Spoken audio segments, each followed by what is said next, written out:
ada hal yang membuat kami bingung. Ini saya baca saja, saya nggak salah tafsir gitu. Mungkin karena sedikitnya ilmu yang kami miliki. Sepaham kami, adanya lembaga-lembaga pendidikan yang sekarang bisa dirasakan dengan mudah sebagai salah satu bentuk untuk mencerdaskan kehidupan berbangsa seperti yang tercantum di dalam Undang-Undang Dasar tahun 1945. Lantas kenapa sistem penerimaan siswa atau murid baru di negeri ini yang menjadi tolok ukur adalah nilai atau nilai, bukan kemauan atau keinginan dari siswa tersebut? Secara tidak langsung dari kondisi tersebut tercipta image sekolah ini cuma untuk murid yang pintar, kemudian sekolah ini untuk murid yang pas-pasan, kemudian sekolah ini khusus menerima siswa bohongan. Padahal adanya lembaga pendidikan mempunyai tujuan yang sama dan adanya indikasi terciptanya ketidakadilan. Kami mohon penjelasannya. Gimana jawabnya ya? Alhamdulillahirabbil alamin. Saya semester 5 SMA alias semester 1 saat kelas 3 SMA. Ranking 45 dari 45 siswa. Ada yang lebih rendah daripada saya? Kemudian, maka saya sudah disodori peluang masuk perguruan tinggi negeri lewat jalur minat dan bakat. Karena itu saya akhirnya mempelajari juga tentang bakat. Minat dan bakat saya menurut tes bakat adalah seni, wabil khusus seni tari. Ada yang pernah lihat saya nari? Kalau pernah ajaib, istri saya aja nggak pernah lihat. Saya ditawari, ya Allah, bukan menyalahkan guru saya. Ditawari PBUD, penerimaan jalur masuk perguruan tinggi tanpa tes, jurusan seni tari. Waktu itu IKIP Surabaya, bukan IKIP-nya yang salah. Saya bilang pada guru saya, loh Pak, kalau bukan begitu Pak caranya menghina saya. Loh gak ngenyek aku, bukan menghina saya. Lu iki kan sesuai karo minat bakatmu. Saya lalu mengatakan, nah kalau saya masuk seni tari Pak, saya lah jadi bagong terus Pak. Saya nggak mau Pak. Maka guru saya tanya, lah kamu mau masuk mana? Saya akan diterima di Fakultas Psikologi UGM, insya Allah. Kata teman saya, kata guru saya, oh jangan ngono. Ada sombong kan, jangan gitu, jangan sombong kamu. Loh saya enggak sombong Pak, saya pengennya masuk situ. Saya akan berusaha. Lalu tunjukkan, loh sebutkan nama teman saya, sebutkan namanya. Itu saja belum tentu diterima. Karena dia 5 besar, ini di 5 besar. Saya kan 45 besar.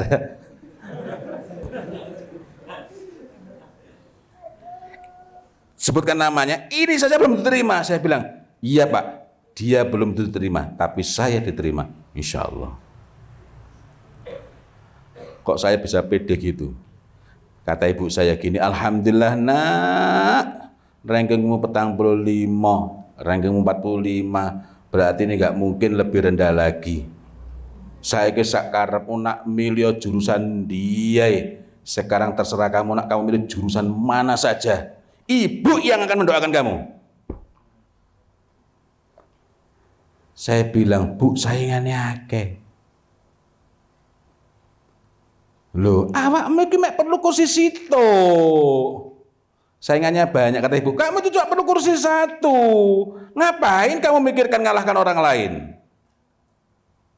Ya nek iso malah jangan koncomu, bareng-bareng mlebu. Kalau bisa kamu malah ajak temanmu sama-sama masuk situ. Bukan menyingkirkan orang lain. Iya, kadang-kadang kita mikir merumit-rumit. Ngalahkan ini. Wong kita tadi belum tentu menang, ya enggak? Nah, jadi kata ibu, wis milih nak sakar menang dia. Ibu sing ndongakno awakmu. Sudah nak terserah kamu pilih mana saja, ibu yang mendoakan kamu. Saya pun akhirnya diterima di Fakultas Psikologi UGM. Dan ketika legalisir, karena harus pakai foto legalisirnya, maka pertanyaan pertama adalah, duwe donga apa kon? Punya doa apa kamu? Kok bisa diterima di sana? Sebagian yang lain mengatakan, saya nggak perlu sebutkan fakultasnya, saya pasti diterima di jurusan dan fakultas tertentu. Tidak mungkin psikologi. Saya nggak bantah. Kenapa? Karena tidak ada gunanya membantah kepada orang yang tidak percaya. Sangat sulit meyakinkan lalat kalau bunga itu indah, gitu ya. Saya mengalami, alhamdulillah. Saya tesnya di Jogja, biidznillah tempatnya di Bobgri. Ketika mau mau ujian, saya ingat, saya belum wudhu, maka saya minta izin berwudhu. Dikawal saya, teman saya nggak ikut ngapa-ngapain, ikut grogi, kan salahnya dia sendiri. Saya menikmati, kapan lagi saya dikawal kalau bukan sekarang. Ini saya nikmati, belum jadi presiden sudah dikawal orang. Jadi kita ini sebenarnya menikmati gitu ya, menikmati. Nah, lalu sebagaimana yang disampaikan oleh ibu saya, omong-omong sama peserta itu, ternyata ada yang mau masuk Fakultas Psikologi juga.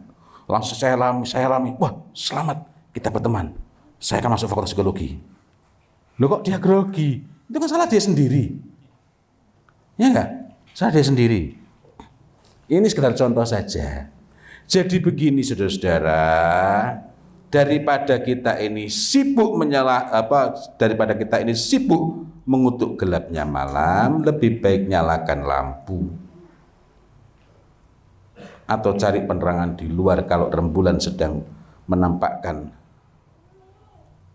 pendar penerangannya. Gitu enak. Hidup itu biar nggak ruwet gitu loh. Saya ingin tambahkan lagi, bukan berarti kita nggak peduli, tetapi pertanyaannya apakah dengan kita jengkel itu akan berubah?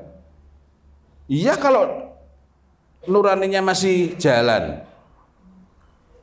Lebih baik kita mengamalkan doa yang dituntunkan oleh Rasulullah Muhammad sallallahu alaihi wasallam dalam Adabul Mufrad di Sahih. Allahumma inni a'udzubika min imaratis sibyan wasufaha. Ya Allah, sungguh aku berlindung kepadamu dari para pemimpin yang kebayi-bayian dan dungu. Harap diingat, hadis itu munculnya sebelum ada Indonesia. Jadi hadis ini tidak berhubungan dengan Indonesia. Kalau banyak kesamaannya itu di luar tanggung jawab saya, ya. Loh iya, cek itu. Adabul Mufrad tahun berapa? Nah, itu lebih baik kita doa gitu dan kita mikirkan. Saya tambahkan lagi, suatu saat saya naik bis jurusan Jombang ya. Biidznillah siang saya berangkat. Rawame, bukan bis yang patas. Berdiri. Karakter Jawa Timur agak beda. Ada orang sudah tahu penuh dia naik di atas ngamal-ngamal terus. Yang apa namanya? Sumuk, apa bahasanya sumuk itu ya? Gerah, keringetan. Pokoknya dia komplain lah. Ditegur sama kondekturnya. Bukan dia yang bikin gerah. Memang lagi panas siang hari. Dia tambah ngomel, akhirnya turunkan tengah jalan, dikembalikan uangnya. Karena Jawa Timur agak antik begitu. Apa yang saya katakan? Dia sudah tahu dia harus berdiri, dia capek, dia ngomel itu menambah sehat apa menambah capek? Nambah capek, gak ada manfaatnya, diturunkan lagi. Nah, saya memanfaatkan dengan cara lain. Saya melihat perilaku orang-orang itu. lalu mencari keunikan-keunikan dari tiap manusia gitu. Nah, tidak terasa, ya karena saya senyum-senyum sendiri. Tapi alhamdulillah nggak dikira orang begini. Nah, tidak terasa ternyata sudah sampai Ngawi. Tidak terasa itu bukan berarti gak ada capeknya itu ya, tapi lebih asik. Kondisi yang sama, tetapi kita itu ketika tidak sibuk untuk gimana ini, maka kita itu akan bisa lebih menikmati. Alhamdulillahirabbil alamin. Saya kesini ini kalau suruh jalan cepat saya nggak bisa. Kenapa? Karena saya lagi bisulan. Derita tidak, banyak yang lebih sakit kok aku. Justru saya ngomong gini nggak kerasa. Gara-gara ditanya tadi, oh iya ya saya bisulan. Nah dengan ini lagi apa? Malah menjadikan tidak kerasa gitu. Nah, kembali lagi di situ. Jadi kita lihat tuntutan pendidikan kita itu rendah.